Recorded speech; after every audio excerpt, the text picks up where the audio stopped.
Hello friends, हमारे channel Hindi IT गुरु में आप सभी का स्वागत है। जैसा कि हम लोग पिछली वीडियो में भाग 1 को पढ़ चुके हैं, अब पढ़ेंगे हम भाग 2। भाग 2 के अंतर्गत आता है नागरिकता यानी सिटीजनशिप, अनुच्छेद 5 से लेकर 11 तक। भारतीय संविधान में एकल नागरिकता का प्रावधान है यानी सिंगल सिटीजन का प्रावधान है। यह सिंगल सिटीजन ब्रिटेन के संविधान से लिया गया है। संविधान के भाग 2 अनुच्छेद 5 से लेकर 11 तक नागरिकता का उल्लेख किया गया है। नागरिकता जो संघ सूची का विषय है, भारतीय संविधान में नागरिकता को परिभाषित नहीं किया गया है। 26 नवंबर सन 1949 को नागरिकता संबंधी कानून की संसद की भारत में लागू कर दिया गया। संसद के द्वारा भारतीय नागरिकता अधिनियम 1955 का निर्माण किया गया, जिसमें 1986, 1992, 2003, 2005, 2006, 2015, 2016 एवं 2019 में संशोधन किया गया। जम्मू कश्मीर मात्र एक ऐसा राज्य है जहां दोहरी नागरिकता का प्रावधान किया गया है। एक जम्मू कश्मीर की नागरिकता और दूसरी भारत की नागरिकता। अमेरिका में दोहरी नागरिकता का प्रावधान किया गया है। स्विट्जरलैंड एकमात्र देश है जहां तिहरी नागरिकता का प्रावधान किया गया है। स्विट्जरलैंड में 3 नागरिकता दिया गया है, जैसे कि सर्वप्रथम उस देश की नागरिकता, फिर सिटीजन की नागरिकता, फिर उस गांव की नागरिकता। फिर अरस्तु के अनुसार नागरिक वह है जो विधायिका, कार्यपालिका, न्यायपालिका, प्रशासन एवं राजनीति में सक्रिय रूप से भाग लेते हैं। यूनान में मुख्यतः 4 प्रकार के लोग निवास करते हैं, जैसे पहला विदेशी नागरिक, दूसरा नागरिक, तीसरा स्त्रियां, चौथा दास। यूनान में विदेशी नागरिकों को सिर्फ सामाजिक क्षेत्र में भाग लेने का अधिकार है और स्त्रियों एवं दासों को नागरिक नहीं माना जाता है। या भारतवंशी या भारत मूल के व्यक्ति यानी भारत के रहने वाले व्यक्ति, वह भारत का नागरिक जो भारतीय नागरिकता त्याग कर किसी अन्य देश की नागरिकता ग्रहण कर लिया हो, तो वह सभी भारतवंशियों का भारतीय मूल के व्यक्ति का। जैसे कल्पना चावला ने भारत की नागरिकता त्याग कर, बीबी जिंदल ने भारत की नागरिकता त्याग कर दिया, प्रियंका चोपड़ा ने भारत की नागरिकता त्याग कर दिया, अक्षय कुमार ने भारत की नागरिकता त्याग करके कनाडा का नागरिकता ले ली। 2003 में लक्ष्मीमल सिंघवी कमेटी की सिफारिश पर 16 देशों के भारत वासियों को भारत में दोहरी नागरिकता प्रदान की गई। यह 2004 से प्रभावी है। इन भारतवंशियों को भारत में सिर्फ सामाजिक, आर्थिक और धार्मिक क्षेत्र में भाग लेने का अधिकार प्रदान किया गया।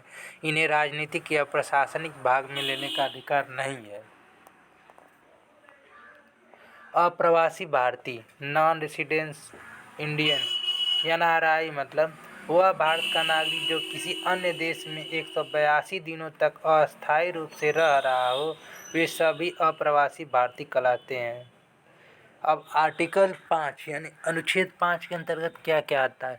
संविधान के प्रारंभ पर नागरिकता यानी अनुच्छेद के अंतर्गत संविधान 5 के अंतर्गत संविधान के प्रारंभ पर नागरिकता, जैसे प्रत्येक व्यक्ति जिसका भारत में अधिवास है या वह व्यक्ति भारत में जन्म लिया हो, जो भारत में जन्म लिया हो। फिर दूसरा, उसके माता पिता भारत में जन्म लिए हों। तीसरा, संविधान के लागू होने के 5 वर्ष पहले से भारत में रह रहा हो। उपयुक्त सभी व्यक्ति स्वतः भारत के नागरिक कहलाएंगे।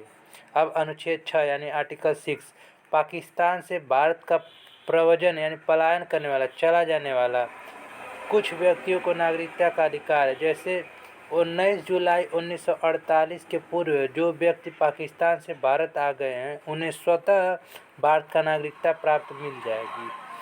19 जुलाई सन 1948 के बाद जो व्यक्ति पाकिस्तान से भारत आए, उन्हें भारत में 6 महीना अस्थायी रूप से रहने के पश्चात पंजीकरण के माध्यम से भारत की नागरिकता प्रदान की जाएगी। अब अनुच्छेद 7 यानी आर्टिकल 7, भारत से पाकिस्तान को प्रव्रजन यानी एक देश से दूसरे देश जाना करने वाले कुछ व्यक्तियों के नागरिकता संबंधी अधिकार। 1 मार्च 1947 को जो व्यक्ति भारत से पाकिस्तान चले गए हों, सभी भारत के नागरिक नहीं कहलाएंगे, अर्थात वे सभी पाकिस्तान के नागरिक या नागरिक कहलाएंगे। अनुच्छेद 8 भारत के बाहर रहने वाले भारतीय उद्भव के कुछ व्यक्तियों के नागरिकता संबंधी अधिकार। वह प्रत्येक व्यक्ति जो किसी अन्य देश में अस्थायी रूप से रह रहे हो, यदि उसके माता पिता, दादा दादी, नाना नानी आदि 1935 के भारत शासन अधिनियम के अनुसार परिभाषित भारत के राज्य क्षेत्र में जन्म लिए हो, वे सभी व्यक्ति भारत दूतावास या इंडियन ब्रांच एम्बेसडर या भारत सरकार से पंजीकरण के माध्यम से भारतीय नागरिकता प्राप्त कर सकते हैं। अब अनुच्छेद 9 भारतीय नागरिकता का न होना। भारत का कोई भी नागरिक किसी अन्य देश के नागरिकता ग्रहण करता है तो उसकी भारतीय नागरिकता स्वतः समाप्त हो जाएगी, अर्थात अनुच्छेद 5, 6, 8 के तहत भारत के नागरिक नहीं कहलाएंगे। अब अनुच्छेद 10 यानी आर्टिकल 10 नागरिकता के अधिकारों का बना रहना। वह प्रत्येक व्यक्ति नागरिकता के नियमों एवं शर्तों का पालन करता है, उसकी नागरिकता का अधिकार सदैव बना रहे, अर्थात संविधान अनुसार भारत के नागरिक कहलाएंगे। अब अनुच्छेद 11 इसके तहत नागरिकता से संबंधित कोई भी नियम कानून बनाने का अधिकार संसद को प्राप्त है। जैसे संसद के द्वारा भारतीय नागरिकता अधिनियम 1955 का निर्माण किया गया। भारत में 5 प्रकार की नागरिकता प्रदान की गई जो निम्नलिखित है। जन्म के द्वारा नागरिकता, रक्त संबंधी या वंश परंपरा द्वारा नागरिकता, पंजीकरण के द्वारा नागरिकता यानी बाय बर्थ, देशीकरण के द्वारा नागरिकता, अर्जित भूखंड या समाविष्ट क्षेत्र द्वारा नागरिकता। अब नागरिकता समाप्ति संबंधी प्रावधान। संसद निम्नलिखित आधार पर भारतीय नागरिकता समाप्त कर सकती है, जैसे स्वेच्छा से भारतीय नागरिकता त्यागने पर, किसी अन्य देश की नागरिकता ग्रहण करने पर, भारत सरकार को सूचना दिए बिना विदेशी महिला या पुरुष से विवाह करने पर, लगातार 7 वर्षों तक विदेश में रहने पर, कपटपूर्ण नागरिकता ग्रहण करने पर, शत्रु देश के साथ संधि समझौता या व्यापार करने पर, प्रमाणित पागल होने पर, साधु संत महात्मा फकीर होने पर, जनद्रोह अपराध करने पर, देशद्रोह होने पर। अब इसमें कैसे क्वेश्चन बनता है उस पर पढ़ेंगे। नागरिकता किस सूची का विषय है, तो हम लोग पढ़े थे संघ सूची। नागरिकता से संबंधित कानून बनाने का अधिकार किसको प्रदान है, तो संसद को है, अभी पढ़े थे आर्टिकल 10 में। भारत में कितने प्रकार से नागरिकता प्रदान की गई है, तो 5 प्रकार से।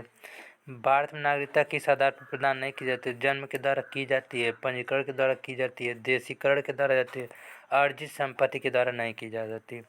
किसी विदेशी राज्य की नागरिकता ग्रहण करने पर भारतीय नागरिकता किस अनुच्छेद के द्वारा समाप्त होता है, आर्टिकल 9 के तहत। भारतीय नागरिकता अधिनियम कब बनाया गया, 1955 में। Thank you.